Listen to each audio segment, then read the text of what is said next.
Welcome, Alan and Sally, from the West London Chambers of Commerce. Delighted that you could join us today. And we're going to discuss a little bit about why people should join the Chamber. Super. So, Alan, tell us a little bit about yourself and your role, please. Okay, so my background is working originally from a large West London PLC, or Diageo. I then went to work for a smaller company and helped that company grow locally, grow across the UK, and grow internationally in Africa, the Middle East and Asia. I then became a government trade officer and helped other small companies grow in the West London area. I'm now very pleased to work at West London Chambers with Sally and the rest of the team, helping other small companies run and owned by entrepreneurs grow. Great. And Sally? Oh, okay. My story's not quite so exciting. I'm admin. I started work from home for the Chamber in 2001. My husband was a solicitor. He helped with the IT because it's not my strong area back in 2001. And we inherited an Access database. We did not have a clue how it worked. There were about 150 members' names on it. It was a nightmare. I remember one year I had to chase some invoices up, and just by sheer fluke, we pressed the right button and it worked. The previous year, it had taken about 6 weeks of hard work trying to get it to work. So it was a bit kitchen sinky, but it worked around the 3 children. I remember getting a first member shrieking around the kitchen, somebody has joined us, what do I do now? I don't know, I was in my 40s then, and I just jumped around, bouncing around, selling the idea of Chambers of Commerce. It's a way of connecting people, it's giving businesses a voice, Yes. and we're quite fun too.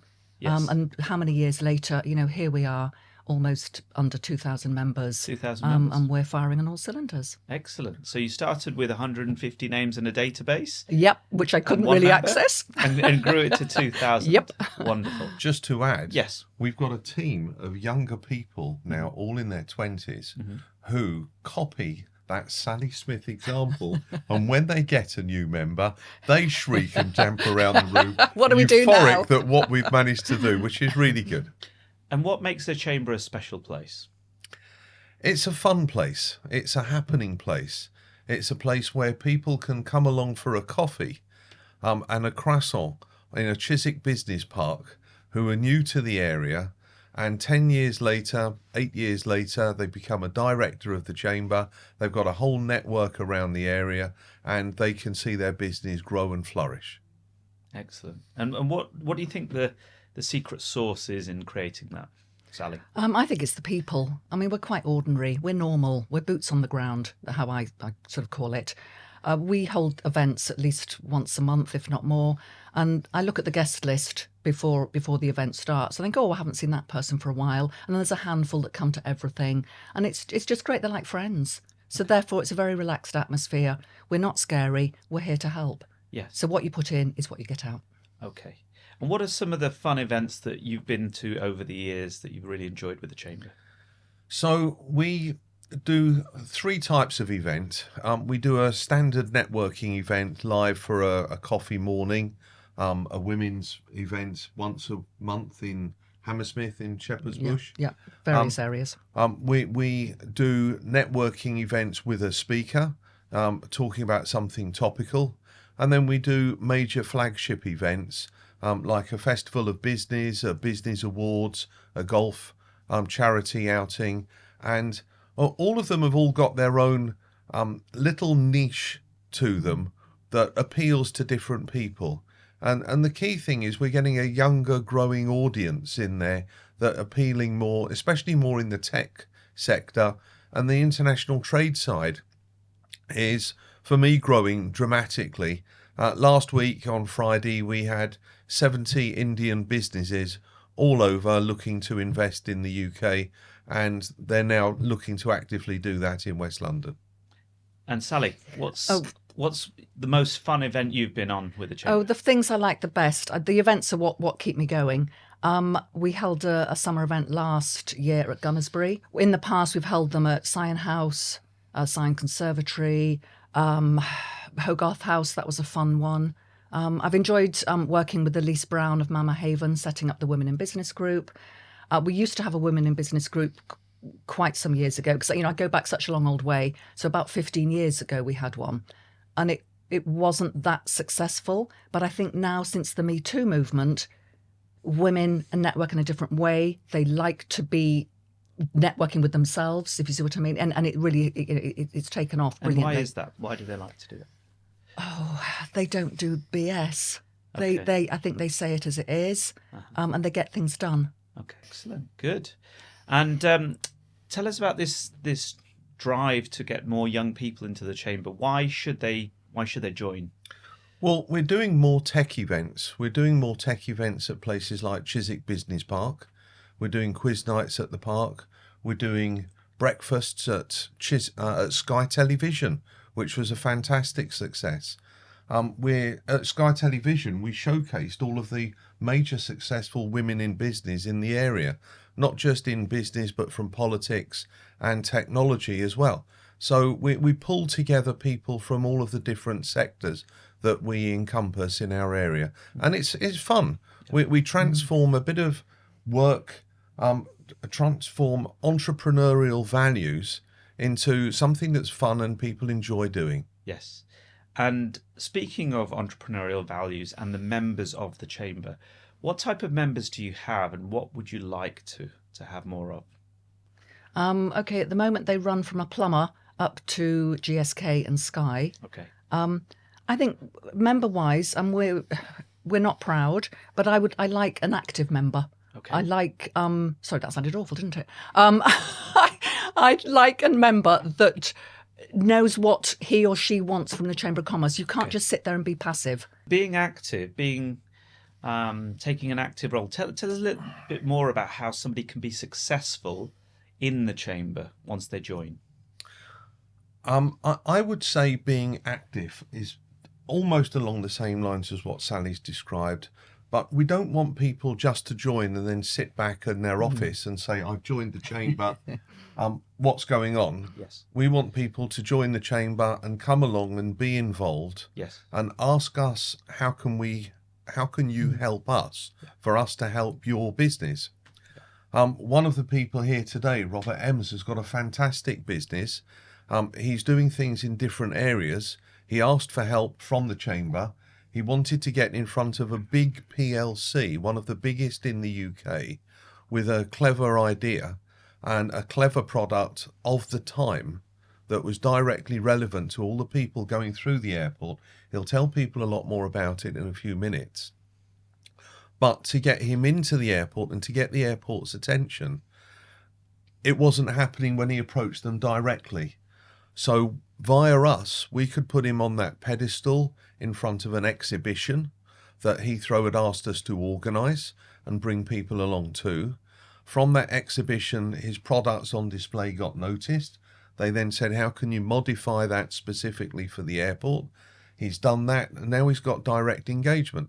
And to go from nothing to direct engagement with some results can happen quite quickly, but you have to be engaged. Mm-hmm. It's all about engagement with us. The people that we know, from Sally's 20 years experience, my 10 years experience with the chamber, but 40 years experience in West London in the business environment there, is huge. And please, all you have to do is make the most of what we can do. So if I'm right in thinking, you help small businesses get in touch with large companies, is that right? And other small businesses. Okay, so connect to other small businesses and large companies. So here's the example. A person comes out of either a big company with a clever idea and wants to set up on his own, or somebody comes out of a university incubator hub with a product that they've developed while in university and now wants to get out into the big wide world. Suddenly they need, as a company, to have around them a good accountant, a good patent attorney, a good HR specialist to help them employ people. They need to have some legal backdrop in case there's a problem. They need introductions from their own little black book. That runs out quite quickly. Where do I go next? We can open an awful lot of doors. And if you're a small entrepreneur and you want to mix with other clever-minded people with a place to be, And if you want to mix with medium and bigger size companies, we're the place to be that can help open those doors for local businesses. Excellent. Would you add anything to that, Sally? I would just say, because Nikki from WSI, who's also here today, she attends our events religiously, which is great because we've now got to know each other. I can understand her business, so we can then put them forward for all sorts of things. So WSI have spoken at one of our seminars. They've featured in our business magazine. I've put one of their updates in my update, which goes out to 8,000 businesses in West London. So it's not rocket science, but you've got to engage with us. With just under 2,000 members, you don't just join and sit back, and then when your invoice comes for the next year, you say, oh, well, I didn't really get anything from the chamber. You have to very politely sort of say, well, what did you actually do? We can't do it for you. It's not, I can't do it by osmosis. The members have got to let us know what they're looking for. Yep. And the best way to do that is come to the events. So it's about what you put in. Yeah. It's all about what you put in. So Sally is right. She does. It's her mail that goes out on constant contact to all of the members. I also do a similar mail on international trade for also all of the members, telling them what goes on. Together, we both pull together to bring a unique thing for everybody to be part of. Yeah. And we're bigger. We are having to diversify more. So I concentrate more on the domestic events. Alan is very much Safer Business Hounslow and international trade. Well, I know from my own experience of coming to a breakfast meeting, paying £8 for a coffee and a croissant in Chiswick Business get Park. away with £8? Yes, it was cheap in those days. £8. Is it more now? yeah, afraid so. Inflation, £9.50. Not much I more. remember coming to that about 4.5 years ago, and since then, taking some stands at the Festival of Business. Being involved in the business awards, even doing things like the heads and tails game, which we did, coming with you on the trade mission between London and Paris. That was a fantastic trip. Yes. Through to lots and lots of events and the odd after party. So we've had some good fun along the way. I've really enjoyed supporting the Chamber and being a member. And I just want to finish with, what one tip would you give to somebody that's just joined the Chamber? First Alan and then Sally. So my one big tip is don't be shy, ask a question. This week I've had a question from one company to say, do you have any connections in Paris? I need to be in touch with some people in Paris. I need to have a warehouse and a distribution centre there. Because of our trade mission last year, we've got amazing contacts there. Another company came along yesterday and said, do you have any connections in Vietnam? I have a big project and we need to buy goods, and Vietnam is the new low-cost centre in Asia. And because last week we're at the Vietnamese embassy meeting a trade mission, we could do that. So my biggest tip is, no matter what the question, but you'll be surprised what the answer's going to be. Who would have thought 10 years ago, I'll phone up Sally at the Chamber and say, do you have any connections with Vietnam? It might not have been a yes then, but it certainly is now. So ask the question and you'll be amazed what we can do. Wonderful. Yeah, it's much the same. I mean, my request a few weeks ago was from a local historian, had a book about the Great West Road she wanted to get published. I put her in touch with JC Decaux, who are based on the Great West Road, and I think they'll be helping her to some small part. So it's just little things like that. She's not actually a Chamber member, but I just quite like to help people. She will then go around and say how good the Chamber is, which is what we're all here for. So, I want our local pound to be spent in West London to keep our whole area vibrant, which is what it's all about. And it's amazing how many people are from West London who want to do business here, are from outside West London who want to be members of our Chamber of Commerce to do business here. And it's now amazing me more how many people from overseas want to be members of our Chamber from overseas to do business in West London and use West London as a springboard into places like Europe and the whole UK market. Well, it's always a pleasure and privilege to talk to you both. Thank you very much for your time and all the work you do for the Chamber. Thank you. Thank you. Cheers. Cheers.